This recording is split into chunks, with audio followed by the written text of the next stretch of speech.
পরিবেশ ও অর্থনৈতিক উন্নয়নে টেকসই দুগ্ধ শিল্প এই প্রতিপাদ্য বিষয়কে সামনে রেখে সারা দেশের ন্যায় সিলেটেও বিশ্ব দুগ্ধ দিবস 2022 পালিত হয়েছে। দিবসটি উপলক্ষে জেলা প্রশাসন ও জেলা প্রাণী সম্পদ দপ্তর নানা কর্মসূচির আয়োজন করে। বুধবার সকালে কর্মসূচির অংশ হিসেবে জেলা প্রশাসকের সম্মেলন কক্ষে আলোচনা সভা অনুষ্ঠিত হয়।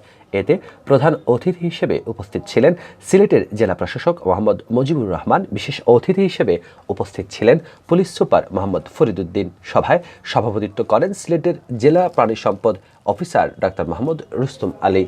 ডাক্তার মোহাম্মদ জুনায়েদ কবিরের সঞ্চালনায় সভায় স্বাগত বক্তব্য রাখেন আঞ্চলিক দুগ্ধ খামার সিলেটের উপপরিচালক মোহাম্মদ শহীদুল ইসলাম। সভায় মূল প্রবন্ধ উপস্থাপন করেন সিলেট কৃষি বিশ্ববিদ্যালয়ের এপিডেমিওলজি এবং পাবলিক হেলথ ডিপার্টমেন্টের প্রফেসর ডক্টর সৈয়দ সায়েমউদ্দিন আহমদ। আলোচনা সভা শেষে জেলা প্রশাসকের কার্যালয় থেকে একটি র্যালি বের হয়। সেটি সরকারি অগ্রগামী বালিকা উচ্চ বিদ্যালয় ও কলেজ প্রাঙ্গণে গিয়ে শেষ হয়।